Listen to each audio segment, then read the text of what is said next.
Bum bum bum bum bum bum bum bum bum bum bum bum.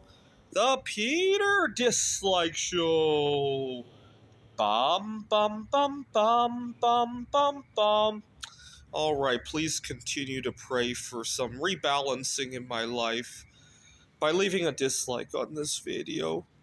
So one of my goals for Lent this year was that gotta remember all the dramas of returning to the dating life, the ups and downs. Now, granted, I've met a lot of good people. I don't want you guys to get it wrong. The problem is that the uncertainty and the fact that it's just new to me has sent me on a roller coaster.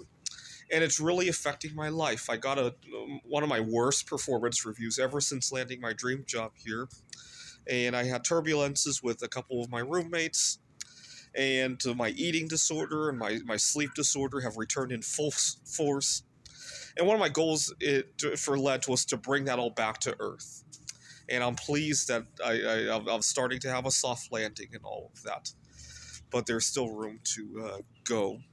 But I want to move out of the United States. I was just reflecting on all the turbulences in my dating life, and it dawned on me how alone I am. And I don't mean alone in the sense that I'm not meeting the right people in my life. I mean alone in the sense that I have to go about this alone, right? I'm going to talk about two experiences that I had in other countries where dating life didn't behave like that. So obviously you guys saw when I was in Taiwan, I had met a girl on Bumble the last day of the trip, and I was so heartbroken when I got back to the hotel. I was staying in a hostel with quite a few other roommates, and when I told them the situation, everybody was very supportive and helped me pack up for the next day's flight. I had to leave the hostel at 6 in the morning, and I got a lot of support and sympathy. Much more so that I almost felt like just stay out of my business. It was that much support. Here in the United States, it only took me a month later to realize that we behave very differently. I had met yet another girl on Bumble again, this time in Houston, Texas, and I stayed in another hostel. Part of the reason I even chose to stay in a hostel in Houston, I normally don't like hostels here in the United States. My limited experience with it, I don't like it here. But part of the reason I did it was because of my experience in Taiwan, and I got just the opposite experience in Houston. I was already very upset. I was balled up in my bed, and this guy was upset that I had put my coat on his favorite chair in the hostel, as if he owned the chair. That's how he behaved. And he insisted that I get up, or else he was going to throw my coat out the window, something like that. And I told him I was already having a bad day, and his response to that was that everybody's having a bad day. I'm not special or anything. That was his response. Word for word, that was his response to that. And I got it, and I put it somewhere else, and I went back to my bed, and then he needed to be revengeful about that. He screamed a couple more obscenities, fuck your dating experience, or whatever the situation was, and then he woke me up in the middle of the night because he couldn't find something else, right? After knowing what I had already gone through that day, and I had another experience that could have turned badly had it been in the United States. Thank God it wasn't. I had traveled to Warsaw, Poland, and I was going to take a train from Warsaw to Gdansk Bay. We had nice beaches there. This is summertime. Got to remember, in the summertime, the sun can be out 19, 20, 21 hours in Poland, and I was getting ready for some fun.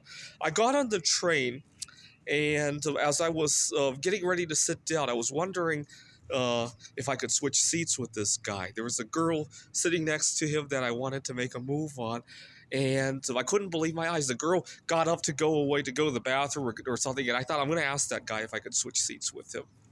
And I was just going to be daring and see what happens, and explain to him I'm from the United States and all that. I'll let you think what happened next.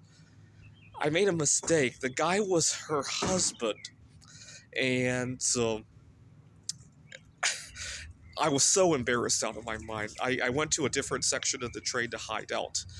And so I had been planning to write this computer game. I was on my way after the trip to Poland. I was going to take another flight to Amsterdam for a Computer Olympia conference. I was so embarrassed. I couldn't even focus on the game anymore, and I couldn't wait for the train to arrive in Gdansk. I wanted to just sneak off the train before the guy could confront me again. The train arrived in the terminal in Gdansk, and before I could sneak off, the guy came up to me to wish me good luck with meeting new people in Gdansk Bay.